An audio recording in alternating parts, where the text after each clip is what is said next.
Assalamualaikum warahmatullahi wabarakatuh. Innal hamdalillah nahmaduhu wa nasta'inuhu wa nastahdihi wa nastaghfiruh wa na'udzu billahi min shururi anfusina wa min sayyiati a'malina. Man yahdihillahu fala mudilla lahu wa man yudlilhu fala hadiya lahu. Asyhadu an la ilaha illallah wahdahu la syarika lah wa asyhadu anna Muhammadan abduhu wa rasuluh. Ya ayyuhalladzina amanu taqullaha wa qulu qawlan sadida yuslih lakum a'malakum wa yaghfir lakum dhunubakum wa rasulahu faqad faza fawzan 'azima.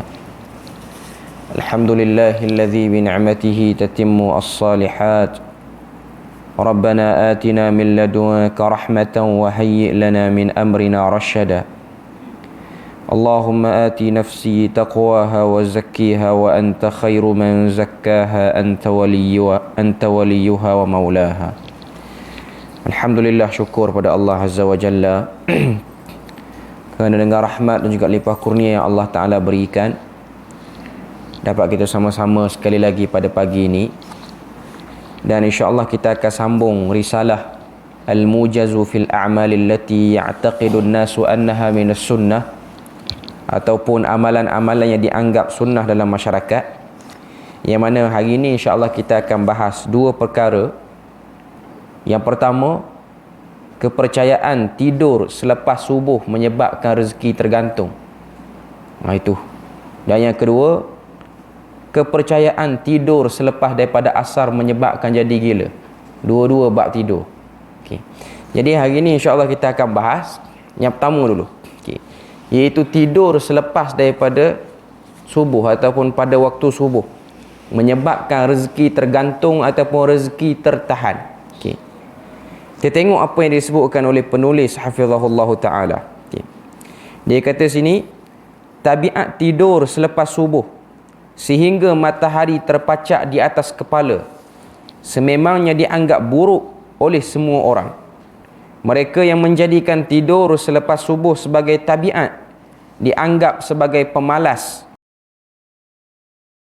jika hendak memilih calon menantu antara kriteria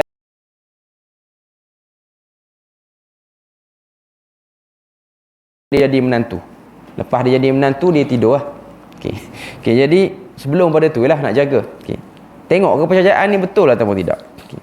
Apa yang ingin dibincang di sini, adakah tabiat tidur selepas subuh itu ditegah secara syar'i? Maknanya ada larangan dari segi syarak ataupun tidak. Okay. Wujudkah di sana hadis yang menyokong kefahaman sebahagian masyarakat yang memandang buruk tabiat tidur selepas salat subuh ini? Okay. Hadis yang secara jelas menegah atau membenci tabiat tidur selepas subuh, wallahu a'lam, hakikatnya tidak ada. Okay. Jadi hadis tentang larangan tidur selepas subuh secara bunyinya, maknanya kalau Nabi kata dilarang, ditegah tidur selepas pada salat subuh, bunyi macam tu, tidak ada. Yang menunjukkan bahawa Nabi mendoakan secara khusus pada awal waktu pagi berkaitan dengan keberkatan. Nabi doa waktu ni, macam kita sekarang ni lepas pada salat subuh ni, waktu ni ialah waktu yang Nabi doakan keberkatan. Okay. Tapi Nabi tidak kata yang tidur pada waktu ni tak dapat berkat. Okay. Cuma waktu ni secara keseluruhannya ialah waktu yang telah didoakan oleh Nabi adanya keberkatan. Okay. Hadis tersebut telah diriwayatkan antaranya oleh Al-Imam Abu Dawud dalam kitabnya Sunan Abi Dawud, At-Tirmizi dalam Jami' Tirmizi ataupun Sunan Tirmizi, sebahagiannya panggil dengan nama tu. Kemudian oleh Ibnu Majah dalam kitabnya Sunan Ibnu Majah, dan lain-lain lagi, antaranya Al-Imam Ahmad dalam Musnadnya, dan ramai lagi lah. Daripada sahabat yang bernama Sakhar Al-Ghamidi. Okay. Hadis ni diriwayatkan daripada sahabat yang bernama Sakhar Al-Ghamidi. Apa Sakhar Al-Ghamidi ni? Dia dengar pada Nabi tentang bab keberkatan waktu subuh ni. Nabi doa, Nabi kata, Allahumma barik li ummati fi bukuriha. Ya Allah, engkau berkatilah umatku pada awal pagi. Maknanya berkatilah umat aku ni yang sebahagian terjemahan lama dia sebut berpagi-pagi. Maknanya yang berjaga ataupun tidak tidur pada waktu ni. Yang buat apa-apa sajalah kerja. Okay. Nanti kita akan bahas apa maksud dia. Hadis ini walau bagaimanapun diperselisihi statusnya. Maknanya dari segi kesahihannya ada perbahasan dari segi apa yang disebutkan oleh para ulama. Sebahagian ulama menilainya sebagai sahih. Antaranya ialah Ibn Hibban. Seperti mana yang dia sebut dalam kitab dia, Sahih Ibn Hibban. At-Tirmizi juga menyebutkan perkara yang sama. Tetapi sebahagian tempat At-Tirmizi menilai hadis ini sebagai hasan. Hasan ni kalau kita tengok maksudnya ialah sahih li ghairihi. Asalnya dia dhaif, tapi dia ada riwayat yang boleh diperkuatkan. Maknanya ada petunjuk-petunjuk dalam sanad tu boleh menguatkan hadis tu, dia naik darjat jadi hasan. Ulama dan pengkaji hadis masa kini, iaitu Syekh Syuaib Al-Arnaud, pun menilainya sebagai hasan li ghairihi. Ini yang dia sebut dalam tahqiq dia terhadap Musnad Imam Ahmad. Okay. Ada dalam kalangan ulama yang menilainya sebagai dhaif, seperti Abu Hatim Ar-Razi. Beliau mengatakan hadis dengan lafaz ini, iaitu lafaz Allahumma barik li ummati fi bukuriha, ianya tidak sahih, seperti mana yang disebut dalam kitabnya Ilalul Hadis. Okay. Jadi itu pandangan para ulama tentang status hadis tu. Okay. Walaupun demikian, kita dapati para ulama tetap menganggap tidur selepas subuh sebagai satu amalan yang tidak baik, kecuali ada keperluan. Seperti mereka yang bekerja ada shift, iaitu shift malam, ataupun dia seorang yang kerja dia pack. Dia bagi contoh sini sebagai seorang doktor ataupun jururawat. Okay. Yang saya nampak lah, tidur waktu subuh yang tak ada berkat ni, tidur dalam keadaan tak salat subuh. Maknanya lancar sampai ke duha tu. Itu. Ada pun antara orang yang dah salat subuh, lepas tu dia tidur dengan sebab dia ada keperluan yang dia nak buat dengan dia tidur tu. Okay. Maka itu tak termasuk dalam apa yang dianggap buruk oleh sebahagian masyarakat, ataupun yang dianggap oleh sebahagian kenyataan-kenyataan para ulama. Okay. Kita tengok apa yang disebutkan oleh Ibnul Qayyim rahimahullahu ta'ala. Okay. Ibnul Qayyim sebut benda ni dalam kitab dia Zadul Ma'ad. Zadul Ma'ad ni antara kitab sirah dan juga kitab hadis sebenarnya, dua-dua sekali. Okay. Apa yang Ibnul Qayyim sebut? Okay.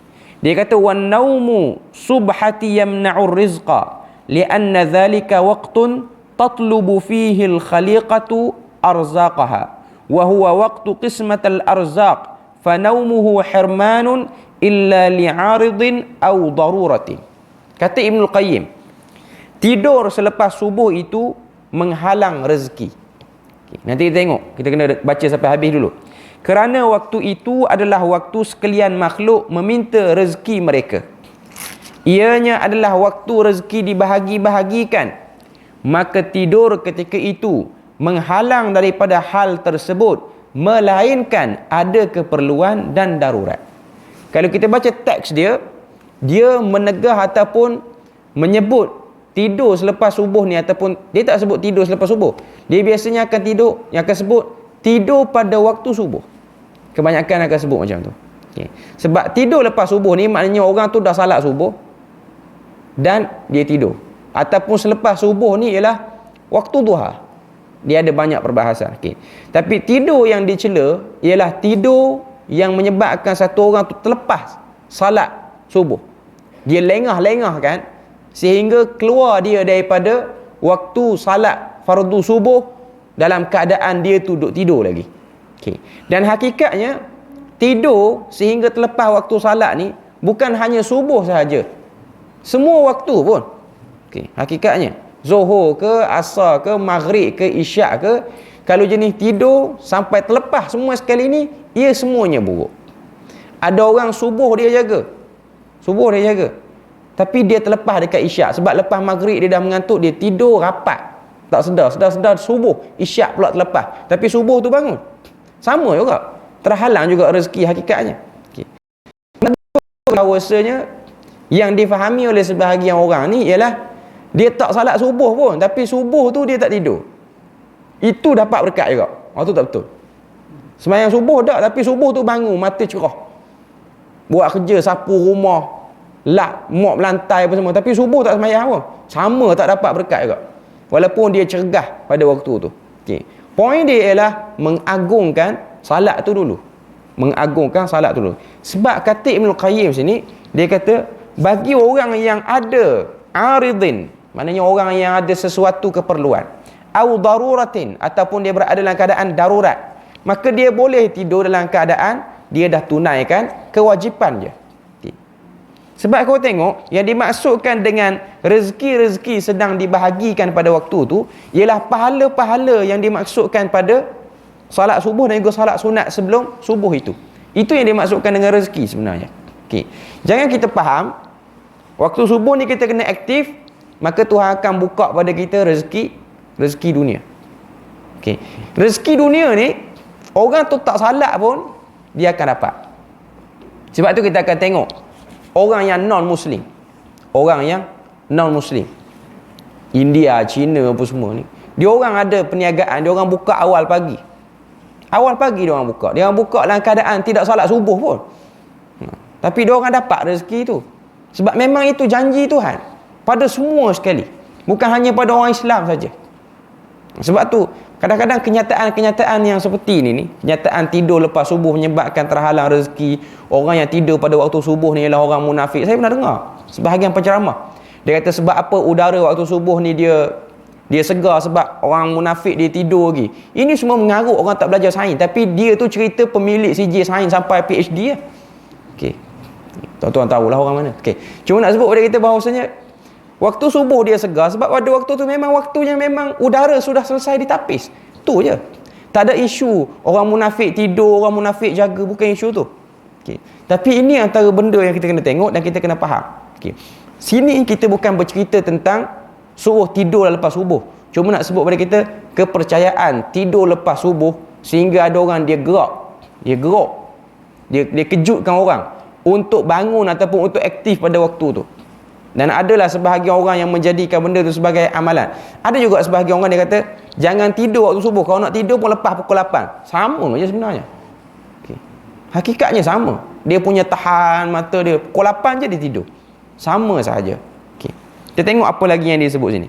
Ibnu Hajar Al-Asqalani berkata, ini dalam kitab Fathul Bari syarah kepada Sahih Bukhari. Dia kata waqad warada anna ar-rizqa yuqassamu ba'da salati subhi wa anna al-a'mala turfa'u akhiran nahari faman kana hina idzin fi ta'atin burika fi rizqihi wa fi 'amalihi.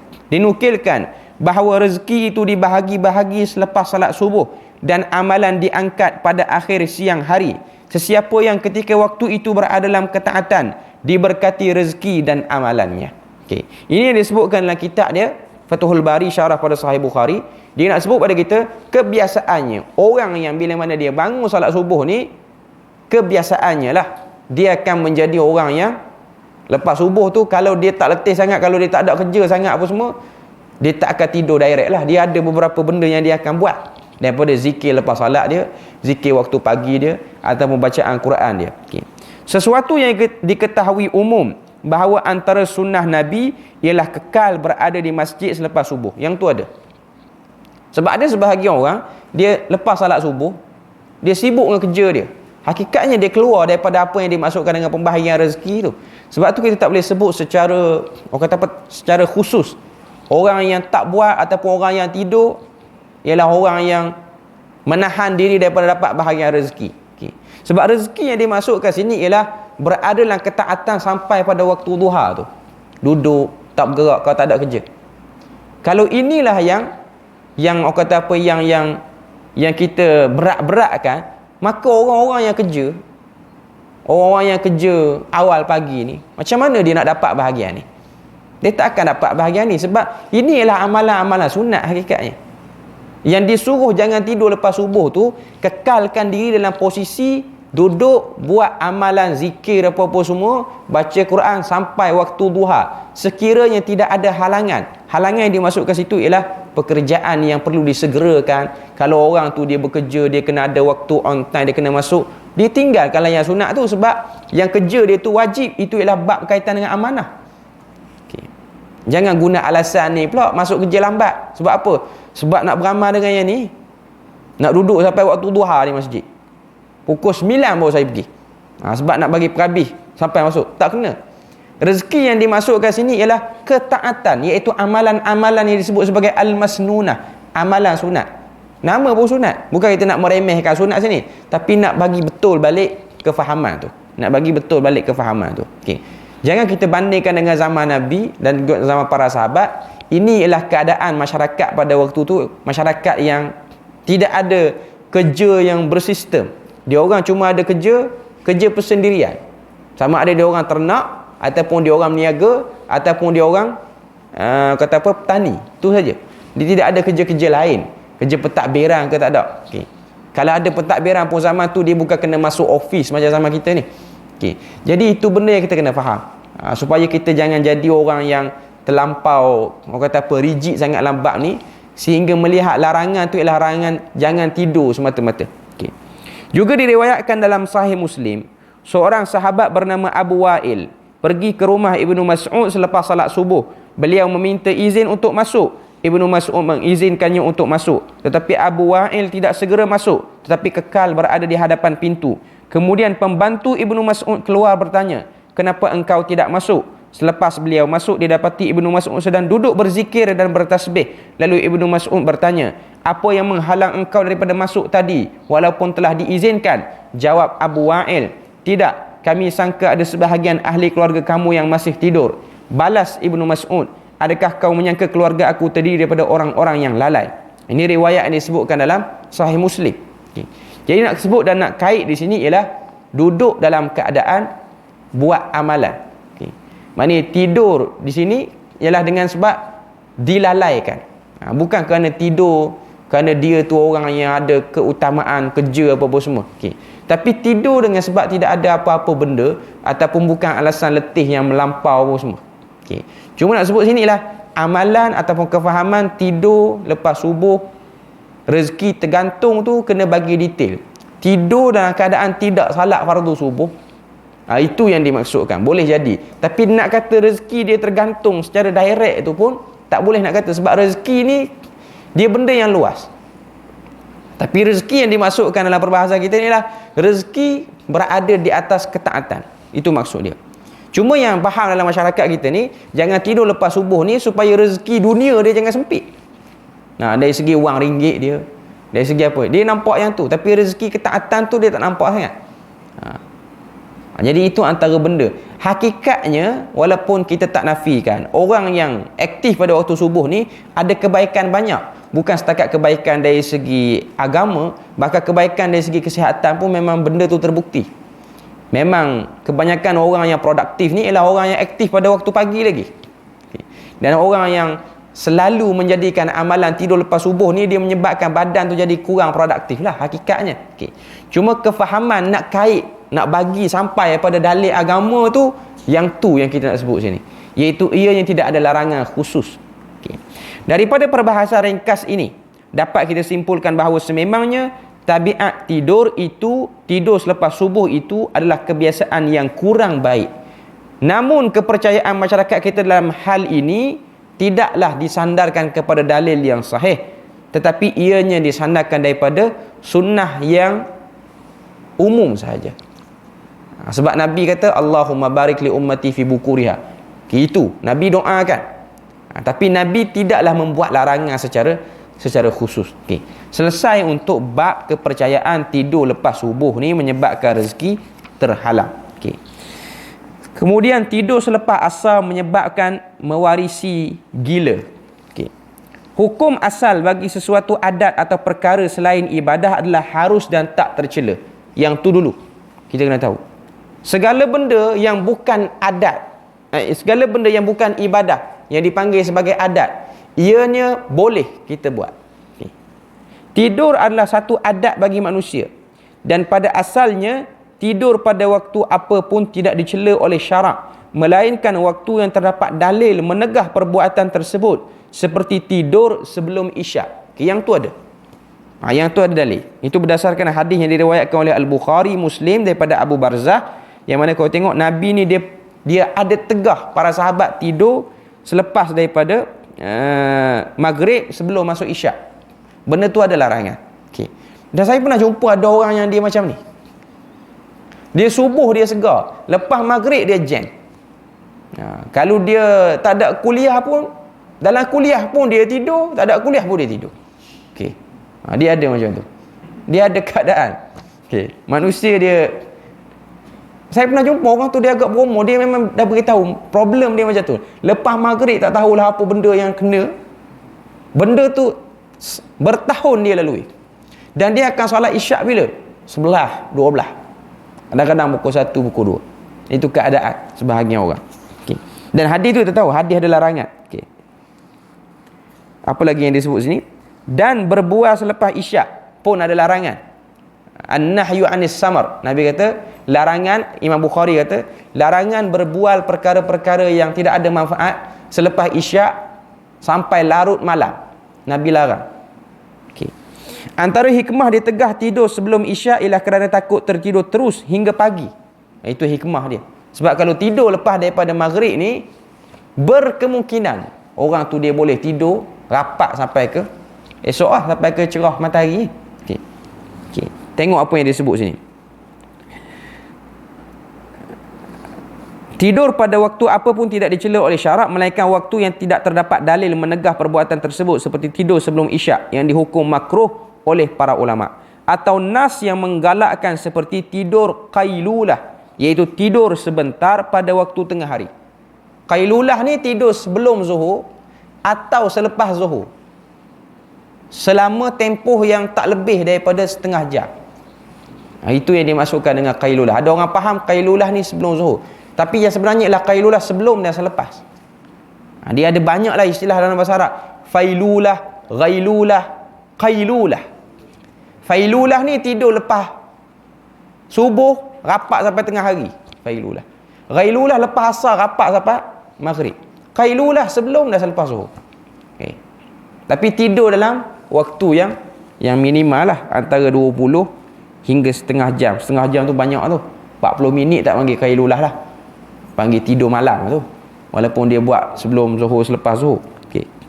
Apa yang dia sebut sini? Bagaimana pula dengan tidur selepas asar? Bahawa mereka yang kerap tidur selepas asar itu boleh menjadi gila.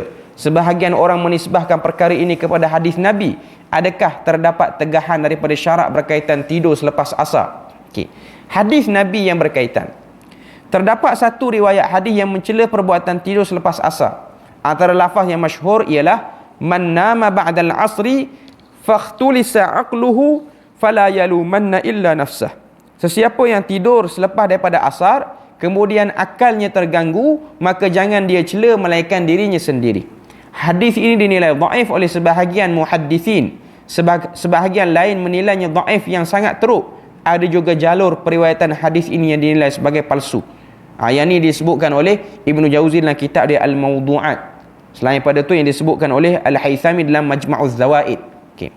Jadi kita tengok apa yang disebut sini. Oleh itu dari sudut nas, sama ada Al-Quran ataupun sunnah, celaan terhadap tidur selepas asar adalah tidak sabit dan tidak boleh disandarkan kepada syarak, kerana celaan tersebut tidak dapat dibuktikan dengan nas yang sahih. Okay. Maknanya dari segi kesahihan dia tidak adalah. Pandangan ulama, walaupun hadis tersebut tidak boleh menjadi hujah syarak untuk menentukan sesuatu perbuatan itu sebagai makruh atau harus dan sebagainya, tetapi para ulama tetap menilai perbuatan tidur selepas asar sebagai sesuatu yang tidak bagus. Sebagai sesuatu yang tidak bagus. Bahkan turut diriwayatkan daripada sebahagian sahabat yang mencela perbuatan tidur selepas asar. Antaranya Khawwat bin Jabir. Ini yang disebutkan oleh sebahagian para ulama. Khawwat bin Jabir ni seorang sahabat Nabi daripada kalangan Ansar. Dan dia ni umur dia agak panjang lah. Sebahagian riwayat kata dia wafat umur tahun 40 Hijrah, sekitar 70 ataupun 80 tahun umur dia pada waktu tu. Beliau mengatakan tidur selepas asar itu adalah satu kebodohan. Ini yang disebutkan oleh Ibnu Abi Syaibah, riwayat daripada Khawwat bin Jabir. Kata Al-Imam Ahmad bin Hanbal, yukrahu lirrajuli an yanama ba'da al-'asri yukhafu ala aqlihi. Dan dimakruhkan bagi seorang lelaki itu tidur selepas asar, ditakuti akalnya rosak. Ini disebutkan dalam Al-Adabus Syar'iyyah oleh Ibnu Muflih. Tapi kalau tengok pandangan para ulama ni, dia melihat kepada testimoni zaman tu. Kebanyakan orang yang tidur selepas daripada asar ni, dia orang ada masalah dari segi akal dia orang. Dari segi hadis Nabi tidak disebutlah, tapi dari segi dia tengok masyarakat. Mana Imam Ahmad tengok masyarakat zaman tu yang buat perangai lagu ni ikhtulisa. Ikhtulisa ni maksudnya dia bercampur antara waras dan tak waras. Ibnul Qayyim juga menganggap perbuatan tidur selepas asar sebagai perbuatan yang buruk. Beliau mengatakan tidur waktu siang itu tidak bagus, dan waktu yang paling buruk sekali ialah tidur selepas asar. Ini disebut dalam Zadul Ma'ad. Adakah perkataan-perkataan para ulama ini menunjukkan mereka tidak mengetahui bahawa status hadis dalam bab ini tidak sahih? Hal ini suatu yang sangat berat untuk diungkap. Kebarangkalian untuk mengatakan mereka tidak tahu tentang status hadis ini adalah rendah. Tapi mengapa mereka tetap menganggap tidur selepas asar sebagai suatu yang tidak digalakkan dan tidak disukai? Wallahu a'lam. Mereka rahimahullah menganggap ianya sedemikian bukan bersandarkan kepada nas syarak, tetapi kebiasaannya dilihat bahawa tidur selepas asar memang boleh mengganggu akal, atau ia berdasarkan pandangan dari sudut kesihatan menurut kajian pada zaman tu. Jadi kajian perubatan zaman tu, tidur lepas daripada asar ni boleh menyebabkan gila ataupun penyakit yang berkaitan dengan mental. Zaman kita ni kalau kita tengok psikiatrik ni satu bab bidang dalam sakit mental ni lah. Malaysia ni antara negara yang rakyat dia semakin hari semakin meningkat sakit mental walaupun tak tidur lepas asar. Ramai ustaz pun kena. Nak sebut pada kita bahawa sebab apa jadi macam tu? Sebab bebanan sara hidup dan juga beban kerja. Sehingga ada satu orang saya tengok pakar psikiatrik mana daripada HUSM Kubang Krian, dia kata semua rakyat Malaysia ni dia ada penyakit mental, sama ada sikit ataupun banyak. Semua.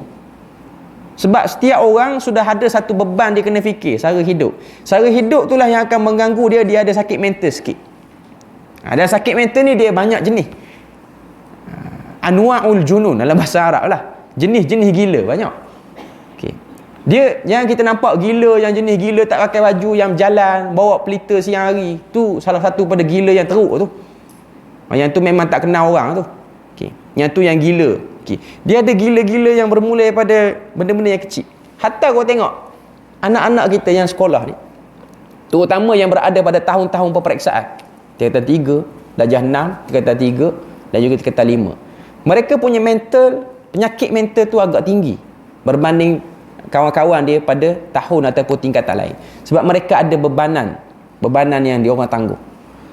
Sebab tu kita akan tengok kadang-kadang pada waktu tu dia akan ada gangguan emosi dia. Kalau tidak dikawal, dia boleh pergi kepada, dia wujudkan personality kedua dalam diri dia. Kita tengok kadang-kadang dia agresif, kadang-kadang dia lembut tak ketahuan hala. Itu biasa. Dan dia ada satu juga jenis lagi penyakit gila ni, dia rasa dia hebat pada orang. Kurang dia macam tu. Selain daripada orang sebut bipolar disorder. Bipolar disorder ni dia sekejap dia okey. Sejak dia bipolar disorder ni, kalau saya baca lah dalam artikel, penyakit gila kepada budak yang terlalu genius sangat, cerdik sangat. Dia gila dia tu gila version cerdik dia boleh ceramah depan orang sedap, tapi waktu tu dia gila sebenarnya. Tapi kita tak nampak lah dia tu gila. Dia ada jenis macam tu. Waktu exam dia boleh jawab semua, tapi dia gila waktu tu. Dia ada jenis-jenis gila seperti tu. Okay. Dan dia ada jenis gila yang kata apa, dia superior. Saya tak ingat lah istilah dia tu, agak pelik sikit lah kita nak sebut, takut tak betul. Okay. Dia rasa dia hebat. Okay. Dia kena je waktu tu, dia kerja nak kritik orang je. Okay. Pun gila ke hakikatnya. Macam tu. Kritik, semua kritik. Walaupun dia berada pada tempat-tempat yang hebat lah, dia ada. Orang-orang macam ni dia ada. Okay. Dan Malaysia dia menuju ke arah tu. Ke arah produk lebih ramai penyakit macam tu. Sebab apa? Sebab bebanan. Okay. Tambah zaman sekarang ni orang hidup dalam keadaan hari-hari orang menghadap media sosial ni, maka dia punya psychiatric problem tu semakin hari semakin meningkat. Semakin hari semakin meningkat. Baca status. Sebab tu tuan-tuan akan tengok satu orang, mood dia berubah. Dia tak jumpa orang pun. Dia tengok FB je. Mood dia berubah. Semua tak kena gitu. Dan dia baca komen orang ataupun kritikan orang yang bukan pada post dia, post orang lain, tapi dia yang sakit jiwa. Tengok, oh teruk dia ni perangai. Makan semua tak kena dah. Nasi manis, apa rasa teh manis semua jadi pahit habis lah. Okey, itu gangguan manusia. Okey. Cuma bagi zaman tu, zaman Ibn Qayyim ni, penyakit orang gila ni ialah tidur lepas asar. Cuma zaman kita ni orang gila sebab apa? Bebanan hidup, banyak masa di media sosial, boleh jadi gila juga. Okey. Dan banyak lagi lah bab-bab yang lain, sebab dia berkait dengan sejauh mana orang kata apa dia punya kecenderungan orang tu pada keadaan tu. Okey. Cuma terlampau banyak tidur ni menyebabkan orang tu mudah jadi gila, sebab otak dia tidak bergerak dengan baik. Sebab tu kau tengok antara benda yang disebut oleh pakar psikiatrik ni ialah orang yang dah pencen, kalau dia tak buat apa-apa aktiviti di rumah dia menyebabkan dia lebih cepat kena nyanyuk tu. Dengan sebab orang kata apa dia tak aktifkan akal manusia ni, dia kena bergerak selalu.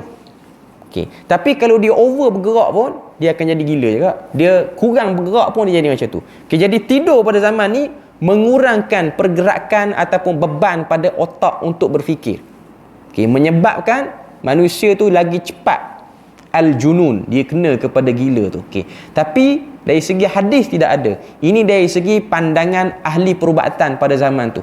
Zaman kita ni dia ada penyakit gila tak tidur. Tak tidur pun jadi gila juga. Zaman dulu tidur banyak jadi gila. Zaman sekarang kurang tidur jadi gila. Tapi tidur tu ialah satu bab yang penting lah kepada manusia. Sebab tu Quran sebut waja'alna naumakum subata.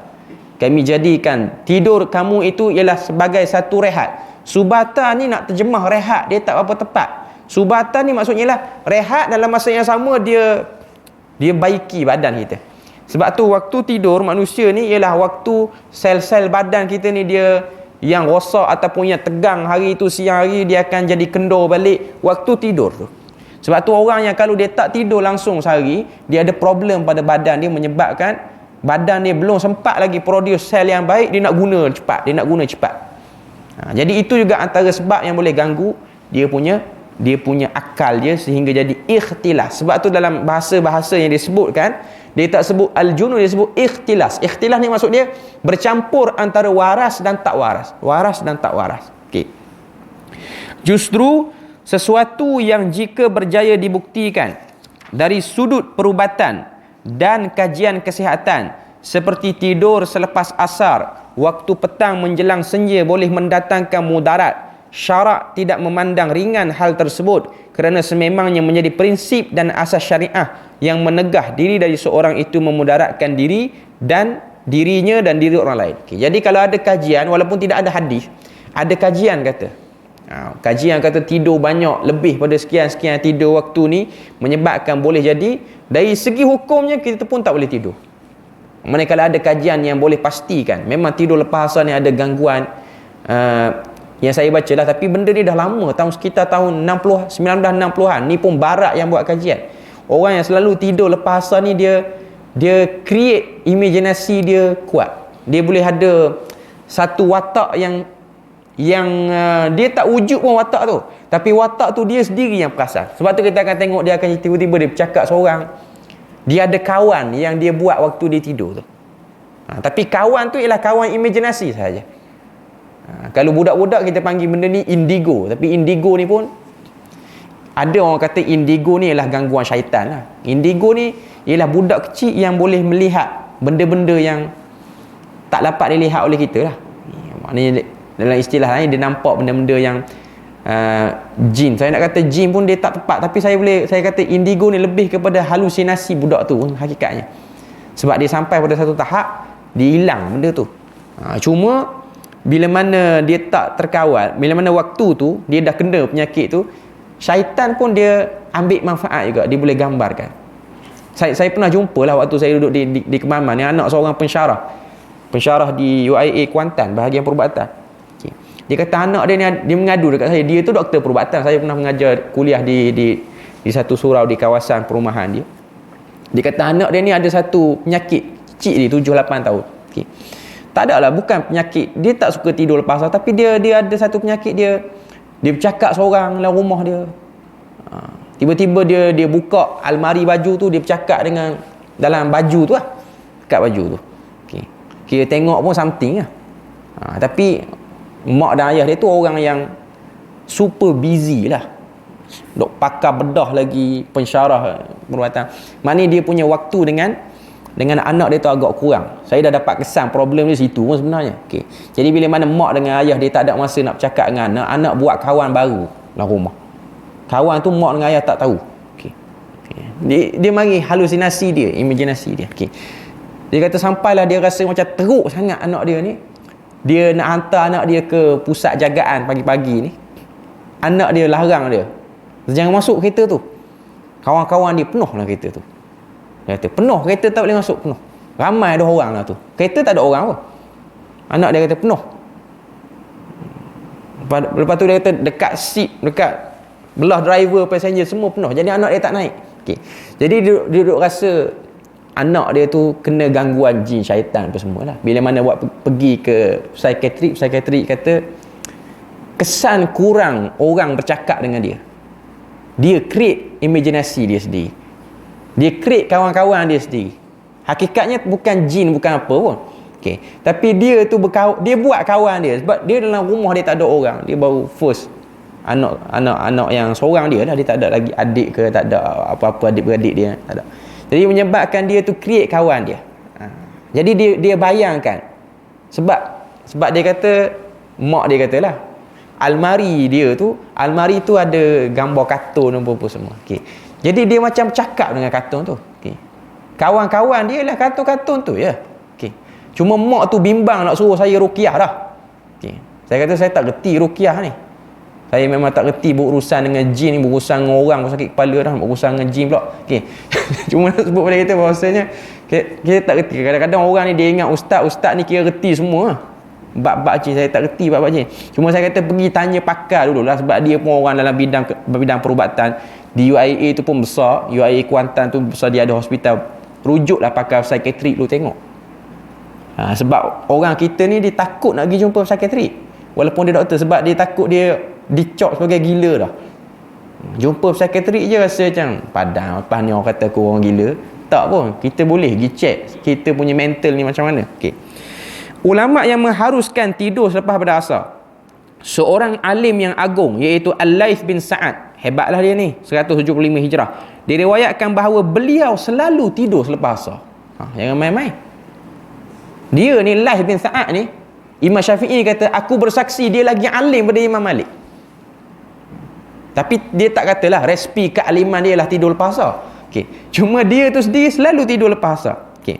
Mengapa engkau tidur selepas asar? Ada orang pergi tanya dia. Beliau menjawab, kerana mesti aku meninggalkan perkara yang bermanfaat untuk aku hanya kenapa mesti aku meninggalkan perkara yang bermanfaat untuk aku hanya semata kerana hadis Ibn Lahiyah.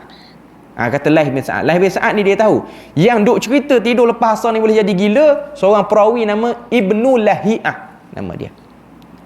Jadi orang mai tanya dia, sebab apa wahai imam kamu ni selalu aku tengok tidur lepas asar? Dia kata, kenapa aku nak kena ikut saranan pemalsu hadis ni sedangkan tidur tu bermanfaat, jadi aku tidur. Okey. Perawi hadis yang berkaitan dengan hadis tidur selepas asar, daripada kisah ini perbuatan Al-Laits itu memberi pengajaran yang bagus untuk kita. Dia tidur lepas asar tu, dia nak tunjuk pada kita bahawasanya hadis tidur lepas pada asar tu tak betul. Tapi dia ni bukanlah selalu tidur tiap-tiap hari. Cuma nak tunjuk pada kita orang perasan, maknanya lepas daripada dia habis mengajar di masjid tu, orang perasan dia tidur. Macam kita ni bukan rujukan orang pun, bukan ulama pun, kita tidur ke tak tidur ke orang tak peduli pun. Kamu tidur ni kerana beramal dengan hadis Nabi ke, tak peduli pun. Okay. Cuma dia tu dia tidur sebab dia nak tutup. Orang kata apa? Orang yang menyangka tidur lepas asar ni ialah menyebabkan berlakunya gila tu. Jika sesuatu perkara itu dilihat menjadi kebiasaan masyarakat, tapi kebiasaan itu dibina daripada dalil yang tidak sahih, maka seorang yang berilmu perlu untuk melakukan perkara yang menyelisihi kebiasaan itu agar masyarakat dapat mengetahui perkara atau kefahaman yang tepat. Ia sama macam Nabi.